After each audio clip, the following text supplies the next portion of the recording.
It is Friday, November 8th, 2019. It is 8 p.m. Pacific Standard Time, and so you know what time it is. It's time for a little bit of coin metal. And it was a very fun get your ass kicked at Jiu-Jitsu Friday. Did not do much ass kicking, I'll be honest. We did a lot of drilling, which I liked, and we did do some positions. I think, did we do any positional sparring? No, I'm sorry, that was Thursday. We did some positional sparring yesterday. No positional sparring today, which I don't know. I'm okay with. I mean, because in positional sparring, you're already in the position. And the positional sparring we were doing yesterday was from the triangle, and whereas you have your opponent all the way in the triangle, and their job is to try and get out, and your job is to try and finish it off. And my teammate did get out a couple times, but I also learned two different ways to try and get into a triangle position. I didn't actually manage to triangle him in the standard triangle kind of situation, where they're standing and you got their arm, or they're on their knees at least, and you've got their arm and their head in between your legs, and you've got the outside leg crossed over the leg that you've got over their shoulder, and you just pinch and they go night-night, right? Well, it didn't work out that way with this guy. He was really, really insistent on pushing straight into me, and so after I figured this out, and it took me a couple times to figure it out, I did manage to counter it one time, but I ended up in this other position before I actually ended up in a standard triangle position. But anyway, I ended up in this weird position where, he was pushing into me, and you know how I talk about looking for points of relief, when you're in a situation. So what I did was I let him kind of stack me, and then I rolled onto the shoulder, my right shoulder, and it allowed him to kind of push up on my left side, and I was able to bring him down without disengaging my legs, because I rolled it off to my left side. I put my weight onto my right side and then rolled off to my left side, and I brought him down and then sat up to where I was almost in like in a mount position, but I have his arm and his head looking up at me, and then I just reached down and grabbed my foot and pulled it in really tight, and then hooked that crossover leg and really, really, took it to him. But I managed to put him out twice that way. It was interesting because I've never got anybody that way. Although they did put me out in class, and I mean, when I say they put me out, I mean I was all the way out. And what happened was I'd figured out something where I was holding onto my lapel while in a triangle, and I was pulling down really hard on the lapel, and it was giving me just enough relief that I was able to stay conscious while I was in the position of a triangle and try and navigate my way out of it. But anyway, like I said, it seemed like it gave me a little bit of a position to breathe in, and so I showed Coach Paul, and he put me out. I held out as long as I could, but I was in kind of a sprawled out position and leaning down on him at the time that I was doing it, and so I was out, but I was still pressing down on him with my weight because I was up in a almost downward dog position, and it was interesting. I very rarely get put out, but it's a very interesting experience. Every once in a while, when I do get put out, or when I have been put out before, I've started talking in tongues and stuff while they've had me out. So it was one of those times that I was really glad that I had my mouthpiece in, because I know my jaws were moving when I was waking up. So I can only imagine what I was trying to say. Anyway, let's go ahead and throw down into some music. And of course, we're going to go with body count, because that's what we do. And No Lives Matter, First Dance, here on Coin Metal. Unfortunate that we even have to say Black Lives Matter. I mean, if you go through history... And that was Within the Ruins with We Are Elite. Yeah, I wanted to do this quick little thing here. It seems to me that the internet, with its plethora of information sources and political angles that you could pursue, and I mean, there's enough of it out there to sustain flat earthers. So I mean, if that gives you any idea, the idea that people would support such a silly notion in this day and age. I mean, it's like you're on the internet. The internet would be impossible as it currently exists if the earth were flat. You gotta have that orbital thing going on. It seems I've lost my adjustment here, so I think I'll just have to navigate on without it. Not a big deal. Anyway, I was trying to pursue this story here so I could dump this right here. I had to reply to somebody, and yeah, there we go. Alright, and so on to actual material that pertains to cryptocurrencies, because that's what we're here for, right? And we were talking last time about manipulation, and there are a wide variety of different manipulation points in cryptocurrencies, and there's enough of them that you got to kind of dissuade yourself of the idea of quote-unquote manipulation. If there are enough people that like a coin, they will pursue the coin. That's all there is to it. We're not really... I don't think that most people in Western nations have been really faced with the personal wreck that made cryptocurrencies appealing to anybody. And I think that's the biggest problem with it at this point, is that most of the people that are trying to make rules for it or discuss regulating it or whatever, they've never experienced poverty enough to understand why they would want cryptocurrencies to begin with. Or at least that's the perspective that they're talked about in. And it kind of leads one to believe that cryptocurrencies as a means of transacting monetary value isn't really a good option for you. You got to go back to using fiat and depending on third parties to transact your money for you, so you can pay your taxes like a good little slurf. It's like cryptocurrencies were created so that you'd have an option of choosing, do I want to fund that? And if the answer is no, you could say no and implement it in your purchase. And to some extent, we can do that in retail. However, the transaction itself in fiat is in a medium that supports things that you might not necessarily support. And you've never had a choice in the matter because the issuer is the issuer, and that's just the thing you deal with because that's what your government transacts in, that's what your government asks for taxes in, so on and so forth. Well, I think that we're heading for a breakaway situation, and it's funny, Alex Jones talks about this breakaway society and whatnot, and I think that he has it completely wrong, okay? I think that he has it absolutely completely wrong. His whole thing is, you got this global elite, and they're like this super ultra class, and they're trying to break off away from society and stuff. And that's wonderful. They're self-selecting themselves.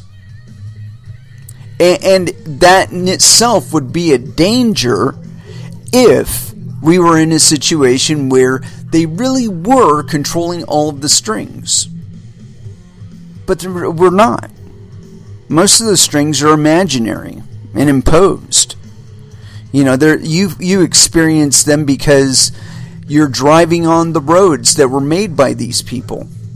You experience it because you pay your bills in the coins that were issued by these people. You use the internet that is provided by these people.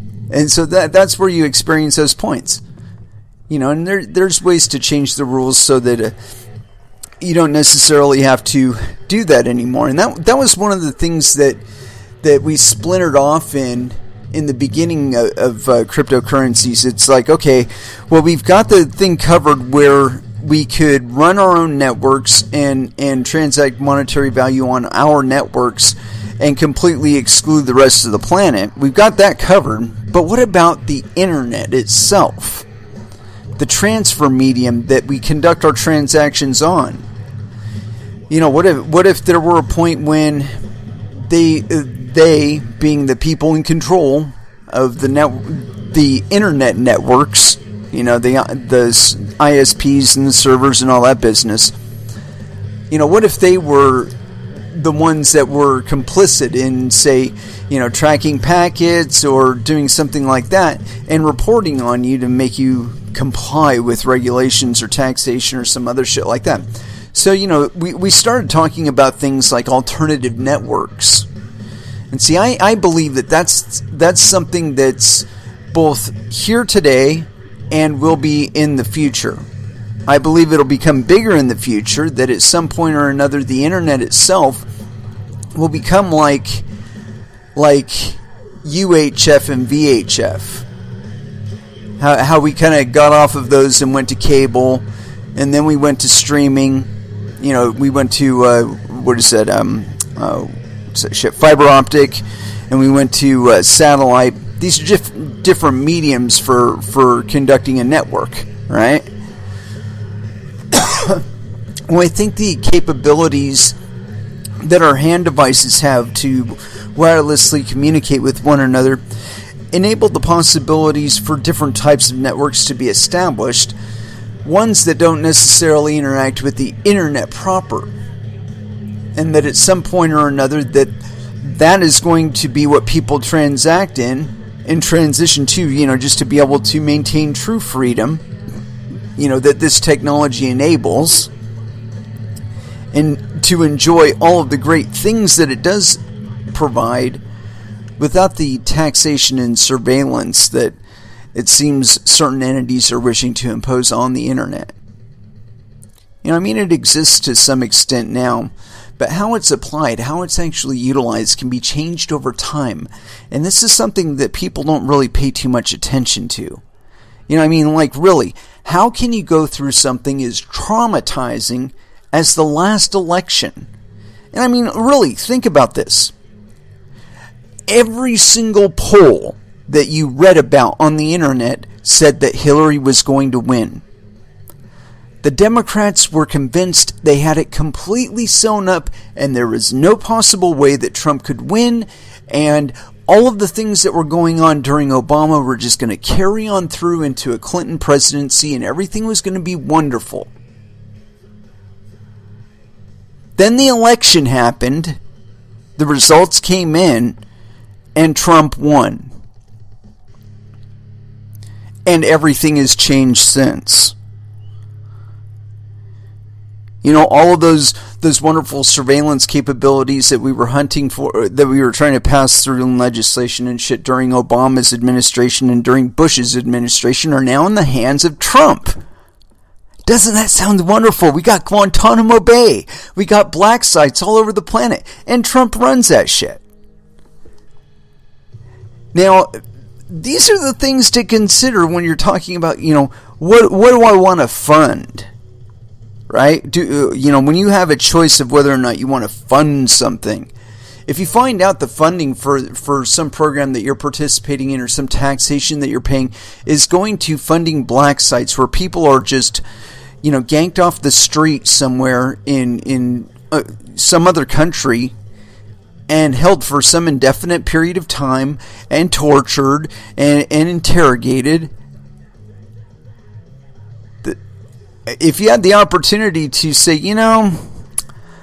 I've looked at the cost-benefit analysis for that, and that doesn't seem like it's actually producing enough actionable information to continue to do. So, let's go ahead and terminate the funding for CIA black sites all over the planet. Because, you know, we just seem to be creating terrorists. You know, when we do release them, if we release them, they compare notes with other people they run into that have gone through the same process. And next thing you know, they're like, oh, okay, so what did these people ask you about? Oh, they asked you about that? Oh, yeah, you know what? They asked me about that too. Maybe this is a real concern for them. Maybe we should look into it and see if that's a way that we can get vengeance for the 2 years that we sat in a fucking CIA black site getting tortured every other day. You see how that works out? That's not fucking rocket science. That's human behavior. That's human reasoning. And you need to consider that when you're thinking about a policy or some sort of regulation that people are talking about passing. You don't look at just how they say they are going to apply it. You say to yourself, how can this be used? Is there a potential that this could be misused? And if so, to what extent will that harm us? In what ways will that harm us or could harm us? Because if you don't, next thing you know, you're going to vote for something and it sounds really wonderful, right? And it might even be wonderful for 2 fucking years, right? And then you have a change in administrations. And all of a sudden, all the wonderfulness goes away and it's replaced with more tyranny. Because now you've given the government more capabilities that it didn't have before, while it was under the auspices of it being wonderful. But then a human exploits it to their own interest, and then it becomes bad. You know, people act like there's no precedent for this, like it's never fucking happened before. There's no, that's forbidden. We can't bother to fucking think that that's a possibility. I mean, the public's trust has never been abused in that way. Give me a fucking break. Bitcoin wouldn't even exist if that were true. If 100% of the public out there was convinced that the currency that they were transacting in was perfectly above board, everything was wonderful with it, why? Why would anybody have the motivation to take some POS piece of hardware that they got laying around, putting some program on it that some mysterious guy that only goes by a pseudonym provided for them? And why would they even try? In my position, at least, it was because as I perceived it, at least, there were very few economic activities around me that would provide me with the potential income that seemed like it would provide. And so far it has. I won't lie. But nonetheless, I mean, it hasn't been glorious. I'm not rich or anything. Just, I'm not having to scratch for breadcrumbs or something like that, or beg on a corner. But the point being, it was my belief at that time that it would happen. And of course, it took a lot longer than I thought it would. But to some extent, I don't even think it has happened yet. You know, I think that a lot of people have gotten over the initial fervor of what was going on, and there's been enough relief created by the existence of cryptocurrencies that we haven't seen like a complete fulfillment of it. But in all honesty, having read as much legislation as I have concerning cryptocurrencies and whatnot, the type of vision that people have in mind for it in the future is, in my opinion, it's not actually going to play out that way. I mean, and I think that's something that we forget about government, is that government policy is always changing. Now, most of the time they don't actually erase old laws, they just write new ones, and often contradictory to their previous laws and previously established policy. Now, whether or not that's good, it takes time for that to play out to find out. But in the case of Bitcoin, I don't think that the model that they have established as far as like a regulatory framework or whatever, I don't think in the longer term it's actually going to work out. And I'll give you a good example of how a market will express differently than the taxation models suggest. Okay? Perfect example of this is the cannabis market. Now, to some extent, the market itself is maturing, and some things are changing back to what they were supposed to be before the prohibition of cannabis, meaning that people are starting to grow hemp again as a commercial crop. But in the meantime, what's happened is this, that, we got the legalization, and we got it in the worst possible way. All right, we got it made legal for us to smoke it and get high off of it. That was the challenge that we've faced for the last 80 years, is find a positive reason for smoking it. Well, it turns out it does actually have a lot of health benefits. However, so we embarked on this mission of establishing a good market for legal cannabis. And the problem with it is this, that the regulatory burdens being placed on people who want to participate in the legal market are so high that people are just staying in the corner. They're just staying on the corner. They're not bothering to go legal with it because the premiums for participating in that legal market are so high that they can make more money by staying on the fucking corner. Even getting busted on the corner is less expensive than regulatory compliance. And so that's created a situation like in California where, they got all these pot shops, they got all these grows that are regulatory compliant and all that other shit, but about 60% of the cannabis being consumed in that state is from the black market. And they're still producing shit tons of cannabis and distributing it around the country in the black market. So in essence, nothing has really changed. You're still not able to go from slinging Twinzers on a corner to working in a shop of your own, because all of the regulatory burdens that have been placed on the legal market are such that, if you try to do it, your cost profile would be way too high. You'd end up having to go to a bank and say, "Hey, could I have some money?" And and then they would tell you no because it's a federal thing, and so on and so forth. But I believe that there are enough market pressures at this point that we're going to break it. And in the not so distant future, we're gonna end up breaking it. That the demand for the market to be working to where average everyday retail costs items can be afforded by the average person.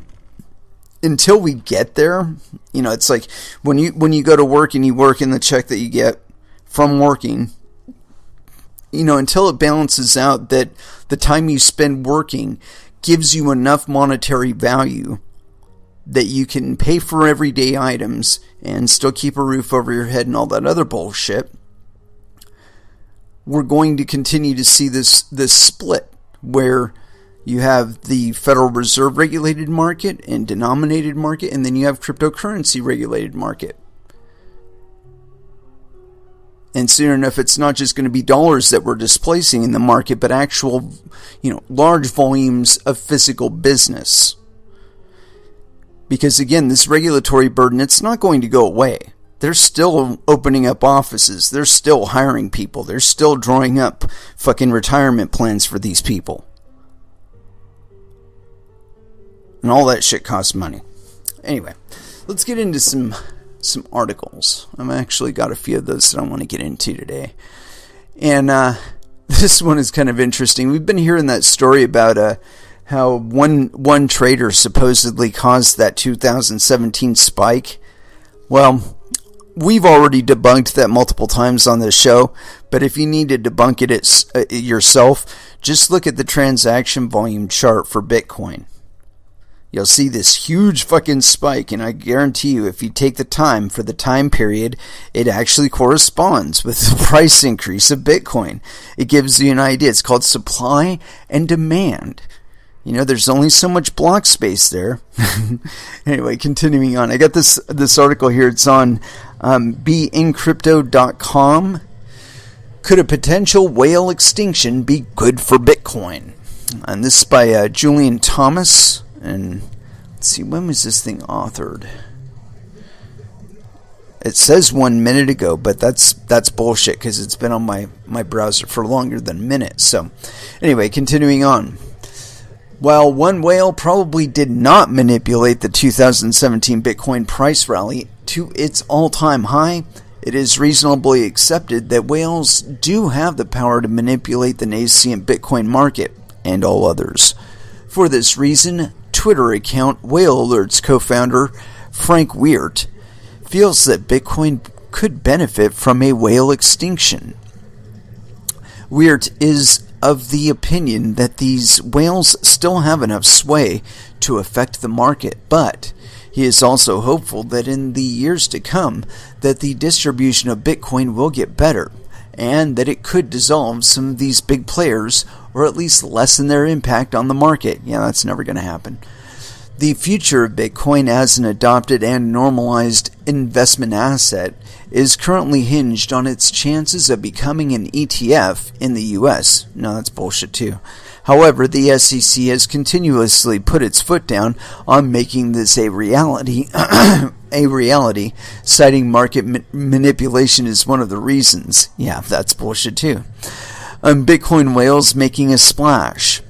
As part of the popular Twitter account that tracks large cryptocurrency transactions, Weert has his finger on the pulse of these whales somewhat. He spoke with the trading platform SFOX, explaining a few instances where whale movements have moved the markets. Quote, between August 29th and September 6th of 2018, a Bitcoin whale unloaded roughly $1 billion worth of Bitcoin, moving it from a single wallet to exchanges for selling. On September 6th, when most of the Bitcoins from the wallet were sold, the price of Bitcoin fell almost 15%, with its 30-day rolling volatility increasing by almost 25%. One example was given. Weert said that while correlation does not imply causation, he is, quote, very confident that whale transactions can have a really profound effect on price in the market. Knowing where the currency flow is a great way of predicting potential fluctuations. Can they be stopped? Weert is hopeful that whales may one day become extinct, and thus their influence and effect in regards to market manipulation will be lessened. Quote, eventually the distribution of Bitcoin is going to hopefully level out a bit more, and there's going to be, hopefully, fewer whales, he added. That's not going to happen. However, it is probably not that simple. Whales have gotten where they have by entering the game early when coins were easy to come by. They only became whales by holding on to their funds and are unlikely to let them go easily.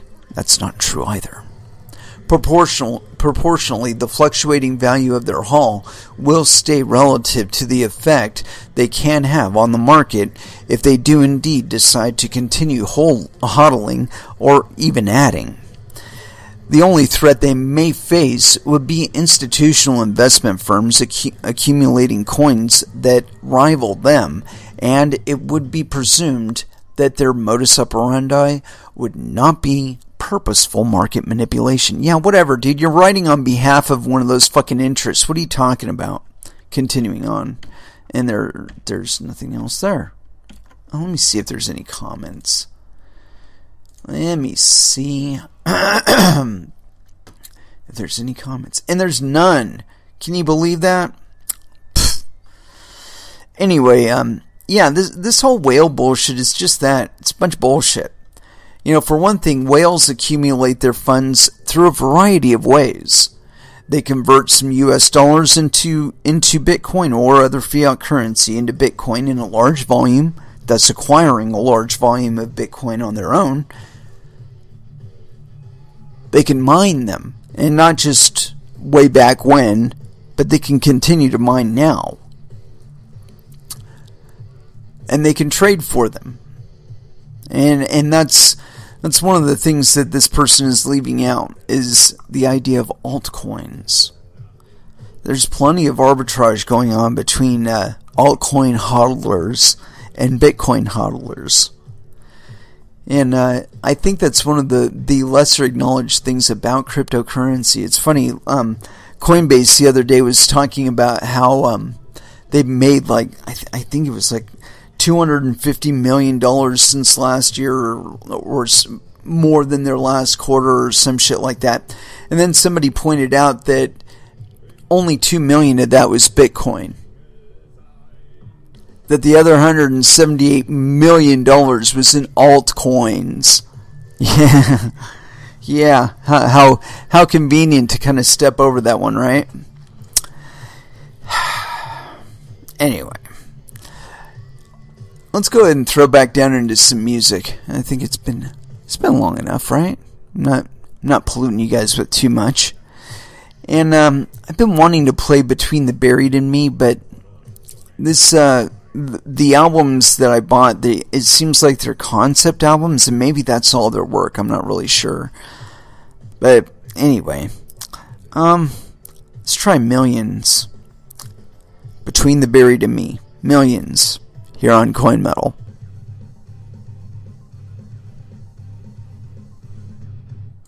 And that was Static X with Dead World. Yeah, sorry about that. I ran a little bit over. But I still got plenty of articles here. Anyway, let's see. What one were we talking about previously? Oh yeah, whale extinction. Well, let's talk about some other angles for that possible... at least other explanations for the possible whale traffic, or at least the whale traffic that we did see.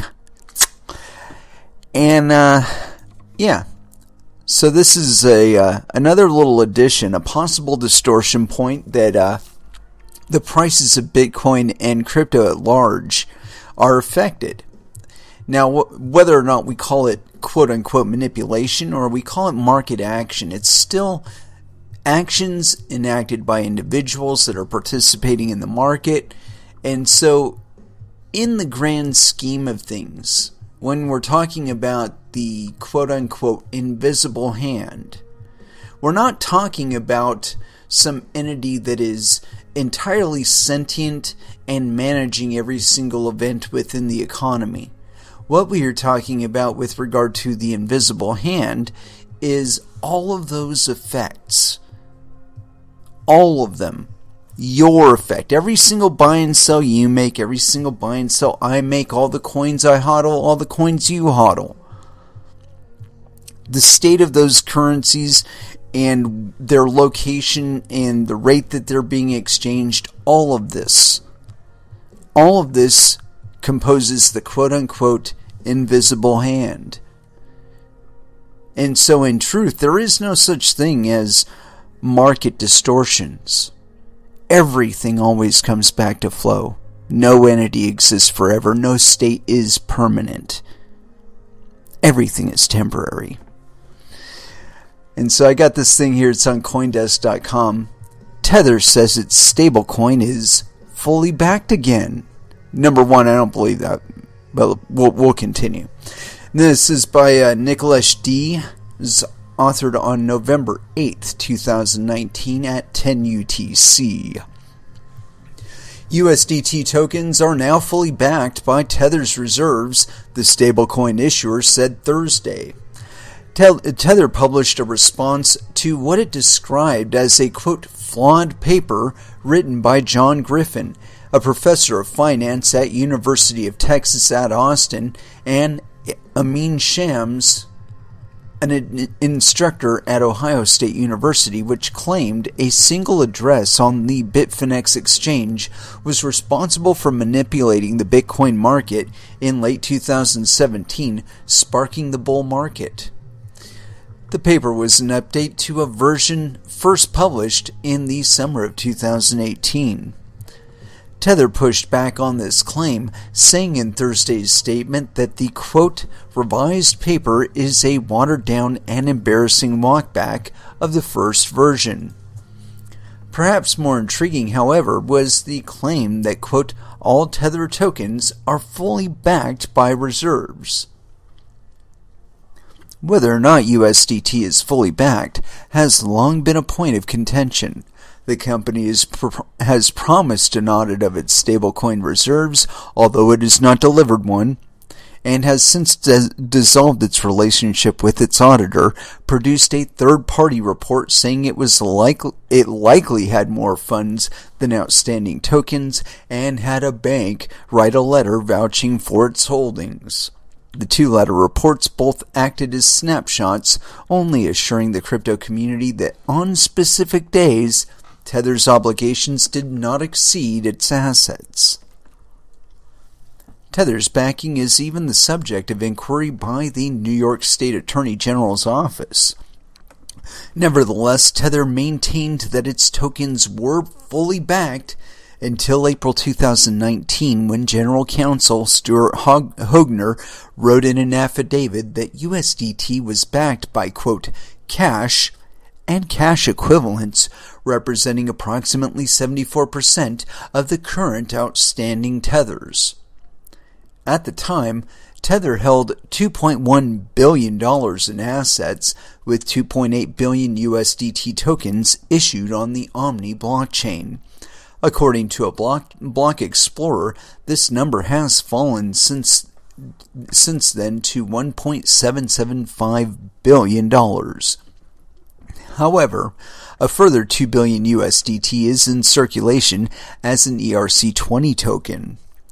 Tether's, quote, transparency page says the company currently holds more than $4.6 billion in total assets, including $4.56 billion in US dollars, 44 million in euros, and 3.3 million in Chinese renminbi.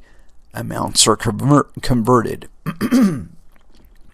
In an email to CoinDesk, Hoegner said the outstanding tokens are currently backed by reserves, adding, quote, according to the website and our terms of service, our reserves include traditional currency and cash equivalents, and from time to time may include other assets and receivables from loans made by Tether to third parties. The 74% figure refers to particular assets at that point in time, not the aggregate reserves. And it seems my program is having some issues. So we're going to go ahead and close it, and then we're going to go ahead and fire that back up again and get back onto the trail of what we were doing before, connecting, and here we are again. And of course, there's always a little bit of a delay when you guys are listening to it live, and my apologies for that, but, we're dealing with it as we can. Anyway, continuing on. He declined to detail the breakdown between Tether's actual cash holdings and the cash equivalents, saying, quote, we generally do not share the mixed asset, or the asset mix. Oh, Jesus Christ. Lack of understanding. As for the actual paper that Griffin and Shams hope to see published in the Journal of Finance, Tether's statement Thursday said, quote, the authors demonstrate a fundamental lack of understanding of the cryptocurrency marketplace and the demand that drives Tether token purchases. The paper itself said the analysis, quote, for the single largest player on Bitfinex, found that the, quote, 1%, 5%, and 10% of hours with the highest lagged flow of Tether by this one player are associated with 55%, 67.2%, and 79.2% of Bitcoin's price increase over our March 1st, 2017 to March 31st, 2018 sample period. The paper went on to say, quote, "This pattern is not present for the flows to any other Tether exchanges, and simulations show that these patterns are highly unlikely to be due to chance. This one large player or entity either exhibited clairvoyant market timing or exerted an extremely large price impact on Bitcoin that is not observed in the aggregate flows from other smaller traders." However, the paper suffers from having incomplete data, including insufficient data on capital flow or transaction timing, Tether said on Thursday. As a result, the paper cannot, quote, "establish a valid sequence of events for the claimed manipulation." Quote, "Furthermore, the authors now admit that the patterns of the trading they observed could be consistent with the market purchase of tethers as opposed to the issuance of unbacked tethers. Importantly, the authors do not possess or reference any data disputing that Tether has sufficient reserves to back up Tether token issuances in circulation," the statement said. While the paper notes that, quote, "some of the blogosphere and press have expressed doubts on whether Tether is fully backed," it adds that the, quote, "cryptocurrency exchanges largely reject such concerns." However, it later says its model and results are, quote, "generally consistent with Tether being printed, unbacked, and pushed out onto the market." The paper has received skepticism and pushback from the crypto industry, with Tether skeptic Bennett Tomlin calling it inconclusive.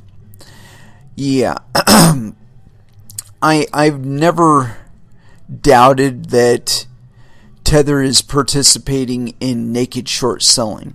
I believe that they're doing it through Bitfinex, but that's my thing, okay? And in the sense of there being, quote unquote, market manipulation, I would say yes, that this is a point where the price of Bitcoin and other cryptocurrencies is in fact being impacted by the relative value established in USDTs, not necessarily US dollars. You know, there's only so much US dollars on any one of these exchanges with which to establish the price, right? Well, you've got USDTs acting as a proxy for US dollars. And so when you're trading Bitcoin for USDT, you're not necessarily trading them for US dollars. And certainly the effect in price of US dollar, the effect on the price in US dollars, I would say is pretty outstanding. But in any case, I've stated multiple times my suspicions about how they do it and how specifically they manipulate the market. That what they do is they bring the Tether into Bitfinex, and they don't necessarily have the US dollars backing it. Okay, they've just got Tether tokens that they've issued, and they claim that they have backing, although iFinex knows that they don't have it because they're the same company that owns Bitfinex. Anyway, they issued the USDTs onto Bitfinex. They sell them for Bitcoin at a lower price, so it makes it look like Bitcoin's gone up in value, right? They offer a higher price for Bitcoin in USDTs. And so it makes it look like the price in US dollars is going up. But then once they bought the Bitcoin, they sell the Bitcoin at a loss. And that causes the price of Bitcoin to go down. And they do a lot of transactions because they're doing them for free, because they're on their own exchange, so on and so forth. And I think that's what could be classified as the wash trading. You know, that's just like the effect of the in-house trading. but it's with intent. And I've often stated that I think that iFinex is actually at one point or another, we're going to find out that they are a proxy for one of the central banks in crypto. That at their core, they are like the Federal Reserve or one of the other central banks. Anyway, I got this statement here, and it's on tether.io, or .to, my apologies. Tether response to flawed paper by Griffin and Shams. And I think we've actually read this paper at least once on the show. But anyway, continuing on. We have now reviewed the updated Tether article by John M. Griffin and Amin Shams. To obtain publication, Griffin and Shams have released a weakened yet equally flawed version of their prior article. The revised paper is a watered-down and embarrassing walkback of its predecessor that still suffers from the same methodological defects, coupled with the clumsy assertion that one lone whale may be responsible for the rise of Bitcoin in 2017. The purported conclusions reached by the authors are built on a house of cards that still suffers from the absence of a complete data set. As an example of one of the many deficiencies, the authors openly admit that they do not have accurate data on the crucial timing of transactions or the flow of capital across different exchanges. This critical lack of information means they are unable to establish a valid sequence of events through which the alleged manipulation could have happened. The outdated paper is still based on the same incomplete and cherry-picked data that made the original study deficient. Furthermore, the authors now admit that the patterns of trading they observed could be consistent with the market purchase of tethers as opposed to the issuance of unbacked tethers. Importantly, the authors do not possess or reference any data disputing that Tether has sufficient reserves to back up Tether token issuances in circulation. And you know what? They could actually provide that information. They could actually acquire that information. That's on the Bitcoin network side, at least. That's entirely verifiable. Despite Griffin's false bravado and recent aggressive statements to the media, the authors demonstrate a fundamental lack of understanding of the cryptocurrency marketplace and the demand that drives Tether token purchases. Simply stated, the digital token economy is driven by larger and more complex factors than the trading practices of any single player.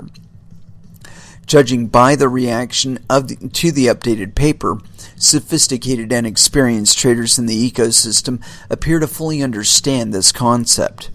To reduce the spike in the Bitcoin price in 2017 to such simplistic terms is facile. It is also an insult to the millions of people in our community that believe in the sound principles governing the digital currency economy. Yeah, we believe in the sound principles. We don't believe in you. We don't believe that you actually have the money. Continuing. Tether and its affiliates have never used Tether tokens or issuances to manipulate the cryptocurrency market or token pricing. Yeah, that's bullshit, I think. All Tether tokens are fully backed by reserves and are issued pursuant to market demand and not for the purposes of controlling the pricing of crypto assets. That's like bullshit, I think. It is reckless and utterly false to assert that Tether tokens are issued in order to enable illicit activity. No, I believe it's for market manipulation, not necessarily illicit activity in some jurisdictions. Tether token issuances have quadrupled since December 2017. This growth is not a product of manipulation. It is the result of Tether's efficiency, acceptance, and wide-scale utility within the cryptocurrency ecosystem. At laundering Russian rubles. Yeah, okay, Tether, whatever. I don't believe you, so I don't believe your explanation either. I think that the report was flawed, and possibly intentionally so. When you imagine, if you will, that you are a market manipulator, and you're manipulating the market in a really fucking illegal way, right? And you want to throw people off the scent of the indicators to look for, right? So you offer up some of the indicators, but with a skewed and or faulty premise, or with faulty assumptions. And what this does is it besmirches the people that are saying that Tether is manipulating shit, because oftentimes they'll read those articles and they'll say, hey, look, this proves whatever. And then Tether will come out with a equally potent poning statement, which we just read, that in fact revealed even more about the crimes in question here than they'd intended, I'm sure. And it kind of puts it on its face.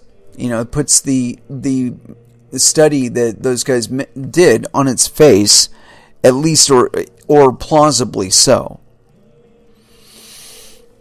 And so this again, it creates a point where you can look at the people that are questioning things and say, oh look, this paper was bullshit, and this paper was saying that that they don't have the backing or whatever, so you're probably full of shit too, especially because last week you were saying that these guys are right and these guys have been proven wrong, and you don't even think they're fully right, but you referred back to them. So the point being that it creates a pool of questionable question within credibility, with your credibility, with the credibility of other skeptics and quote-unquote conspiracy theorists. It's kind of a chilling effect on critical thinking. And I find that that's like the biggest product of a lot of the language used in articles these days. Is they provide little snippets of facts, and then they dress it with faulty assumptions. And I know I use the word they like there's a specific entity involved and whatnot. And for all I know, there is. But I'm not going to assert there is, because I don't know. In some cases, it is a specific entity that's doing it, and for their own ends. Whether or not they're also doing it for the ends of others, that again is something I will not assert because I can't verify. Or at least not at this moment. Anyway, got some other stuff I wanted to talk here. I got this one. It's on CoinDesk, and I don't know if it's just the. All right, yeah, they give us some of the transcript. I was worried that it was just the audio or video article, and not actually the analysis thereof that I was actually interested in reviewing. Anyway, this is on CoinDesk.com. Podcast. Meltem demurs on the 3 things Bitcoin represents. This is by Nathaniel Whitmore. So yes, penis. This is authored on November 8th, 2019 at 15:30 UTC.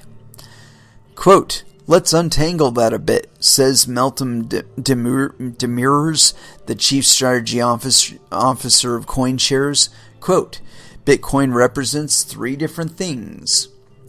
In this episode of Bitcoin Micro, one of the most prolific voices in the space speaks with CoinDesk's head of strategy, Nolan Burrell, about Bitcoin as software as a, quote, supranational global communication network and as an asset. It's money. What the fuck do you want?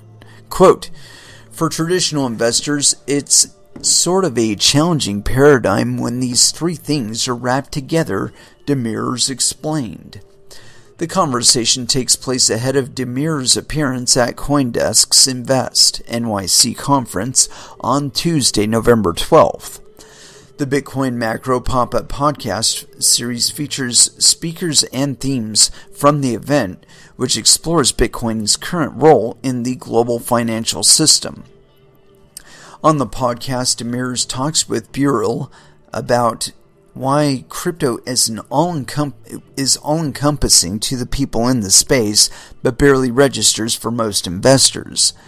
Number 2, why Libra is in many ways the antithesis of Bitcoin. Yes. Number 3, why the US dollar remains the most desired asset in troubled regions, and why education is key to Bitcoin one day playing that role. Yeah, I don't see it playing that role. 4, why speculation is a gateway for deeper engagement with Bitcoin. Yes, it is. Number 5, how the global, quote, hunt for yield is shaping the Bitcoin narrative. 6, the future fetish era of blockchain development. 7, why the idea of Bitcoin as unregulated isn't quite accurate. Yes, that's true. Number 8, the new battles around central bank digital currencies. There's none. Number 9, why the most interesting metric in the crypto space is the percentage of Bitcoin held by third-party institutions. Yeah, I'm not going to listen to the podcast there. Let's see here. Transcript, Nolan Burrell at 9 seconds in. Welcome to Bitcoin Macro, a pop-up podcast produced as part of the CoinDesk Invest New York conference in November. I'm your host, Nolan Burrell. Both the podcast and the event explore the intersection of Bitcoin and the global macro economy with perspectives from some of the leaders, thinkers in finance, crypto, and beyond. Let's see here. I don't know that I'm actually going to go through all of this. I mean, you can just as easily listen to this, and it's quite long.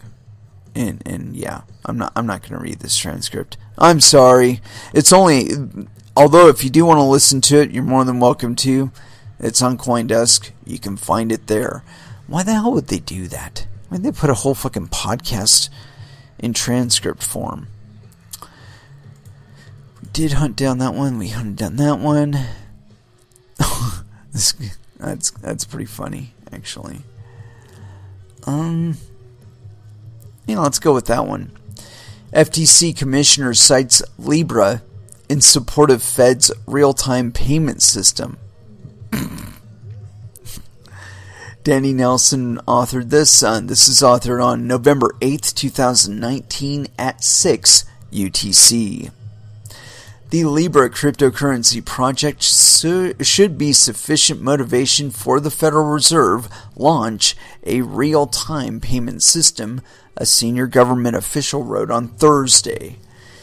Federal Trade Commission Commissioner Rohit Chopra wrote a letter to the Fed, the U.S. central bank, supporting the potential development of the FedNow service, the potential high-speed payment system the group is now examining.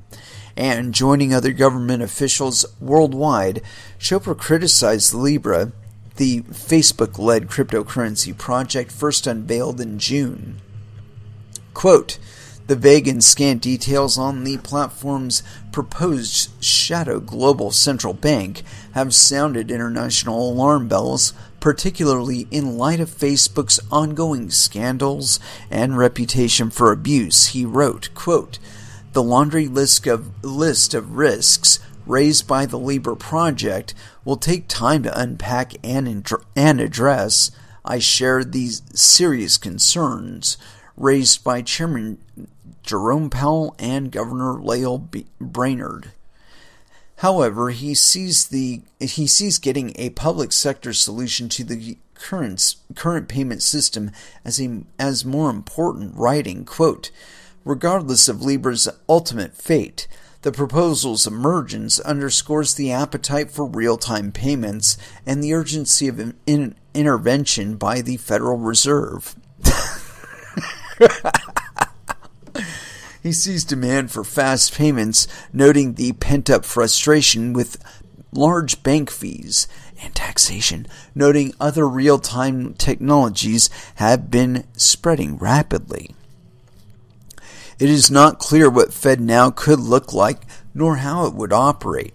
The project will not go live until 2024. It'll never go live. Though there is no indication that FedNow will utilize blockchain at any point, 2 U.S. lawmakers have written to the Fed to inquire about its views toward the technology. Last month, Representatives French Hill and Bill Foster outlined a number of questions for the Fed, noting that the dollar's global supremacy may be at risk if other nations develop a widely adopted digital fiat currency first. The Fed plans to respond to the letter at an indeterminate future date. The response is already in. They don't have a response. They don't have anything that can compete with a network that you listening on the other end of this, could be a part of without requiring the permission from anybody. They don't have an answer for that. And that's something that I'd like to point out. At one point or another, at any time, actually, individuals such as you, me, and your neighborhood, say, can get together and create your own currency. And you don't have to live next door to one another in order to do it. You could be, halfway across the planet from one another. It could still be your peer in the network. And that's really what cryptocurrencies represent. And again, they keep missing this, And I don't know if that podcast tapped on it, but it's about 40 minutes long. And so if they do, you'll be able to hear it on there. I doubt they will, only because it's the point that's most vastly ignored. In all of this talk, did you hear any mention of miners? Or what the constituents of the network are, or who the developers are in altcoins? No. Was there even a mention of altcoins in this article? No. There's only 2,000 of them that exist out there that you could be a part of. There's only the components for you to create one of your own and deploy it on your own, all of it out there, from the code on up. But many people don't understand this. And the people that do understand it aren't being all that loud about it. I am.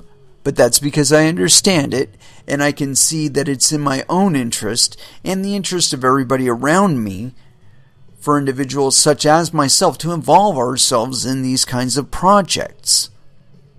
I see mining as a future secondary income that you don't report to anybody, you do not pay taxes on, it just goes on. And some of the monetary activity that you conduct in any one given day will be transpired on that node that is a part of a global network. And nobody will be the wiser but you and your peers, if that's not already happening, which honestly I assume it is. But that's the power that's available to anybody. And when that displaces enough of the global economy, which it will at some point or another, when it does, it will birth an economy unlike anything we've ever seen before. And it won't just pertain to digital goods. It'll pertain to goods and services that you use on a daily basis. Things all around you. They're talking about, real-time payments or whatever. Shit, we had real-time payments taken care of in 2009 on consumer-grade hardware. Contemplate that one for a moment. Consumer-grade hardware. The phone you're listening to right now, the tablet you're holding in your hand, the fucking desktop in front of you. With that in 2009, 10 years ago, we created a global network that you could transact monetary value from one node to another from one peer to another, from one address to another on this network, and that capability has not changed in all of this time. It's gotten a little harder, it's gotten a little more expensive, on the Bitcoin network at least, but the Bitcoin network is not the only one available. And the entry points are not singular. And I believe that will persist a hell of a lot longer than these regulators talking about how they're going to designate your freedom back to you and charge you for it. They'll still be talking, and private currencies that aren't even traded on global exchanges will be used to conduct everyday commerce. And that's the world that we're living in. You know, it's like, if you can imagine that moment before there was any life on this planet, where all of the components were already present. You had an atmosphere that could support some forms of life. You had water. You had nutrients in the ground. We had all of these components, and they were just like bumbling about, right? And then they hit a critical mass. And then life began. I think that we're at that point right now where all of the components for a digital existence and a real life existence, unlike anything we've ever envisioned in fucking sci-fi or anything like that, is bumbling around all around us. And at one point or another, all of it's going to fall into a big old pool of water, and life is going to begin. And people such as yourself are going to be the terra firma that it deploys from, that it feeds on, that's its transfer medium, and life will begin again. Anyway, let's go ahead and throw back down into some music for a moment or two at least. Just got to round it out. We already played a little bit of that. We played some of that. We didn't play any of that. We've played some of that. Let's go ahead and throw this one in. Cavalier Conspiracy Inflicted. Here on Coin Metal. And that was Soundgarden with Jesus Christ Pose. Yeah, kind of rounding out to the end here, and I do have one short one here that I want to read, because, you know, I'm always on you guys about mining. I think y'all ought to be mining. And that, you know, if you want to affect these markets, if you want to really participate in the markets as you're supposed to, in cryptocurrency in general, be a fucking miner. Doesn't have to be Bitcoin. You could be mining an altcoin, but participate in mining. I really think that that's the catalyst for understanding exactly how and what and why this is all happening. Anyway, this is on Coindesk.com. Nice and short and sweet. Malaysian thieves drill through wall to steal 85 crypto machines.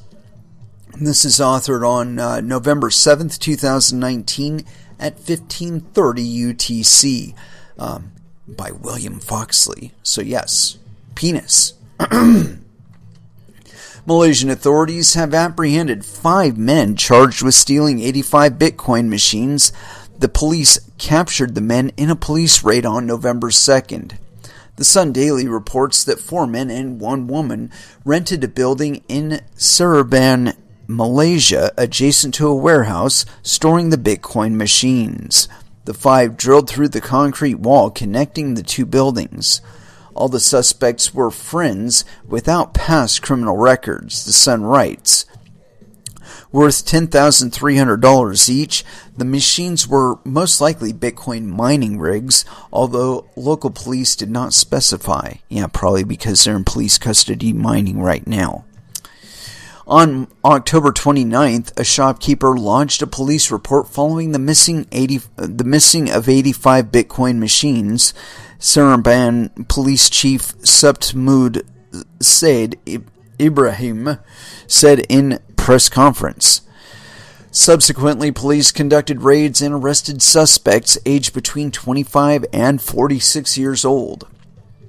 The raids occurred last Saturday night between midnight and 5 a.m. local time. Authorities confiscated a car, a four-wheeled vehicle, and heavy equipment believed to be used for drilling through the concrete, the Sun added. The suspects have yet to be sentenced. Yeah. So, I expect that to continue. And as a matter of fact, I think that this is going to make mining setups a bigger and bigger target as time goes on. You know, a lot of people like to ignore these little telltale signs. But what this shows me is that there is plenty of interest in mining, and there is plenty of demand, plenty of desperation out there. You know, people are desperate. You don't fucking drill through a fucking wall to get a hold of a bunch of Bitcoin mining machines just because. It's a lot of fucking effort to get the Bitcoin mining machines. And supposedly, according to the article there, they actually knew the person who was hosting the machines. So, yeah, this is probably over a dispute of who owned what and how much each partner was entitled to, and so on and so forth. This happens quite a bit. It happened in the beginning with mining, and it's apparently still happening. But yeah, we're going to see this. And I think that any concentration or high concentration of nodes is going to be subject to targeting by both private and government entities. You know, so far, I read something about China, I guess, in their latest recommendation of forbidden activities or recommended activities to be terminated, cryptocurrency mining wasn't on the list. Now, I think that's actually the first time that that's been the case, that they've made this list and cryptocurrency mining wasn't on it. I'm sure it's because their perspective on cryptocurrencies has changed, seeing as they are now planning on trying to launch some sort of digital renminbi. You know, so they're opening themselves up on their longer term perspective to the idea of competing both internationally with us and among themselves between each province for mining activity and mining proceeds. They are not blind to the global impact of cryptocurrencies, and despite all indications on the outside, they are very welcoming of them, both internally in the government and externally with regard to the people. You know, and it's not just the speculative aspect of the asset.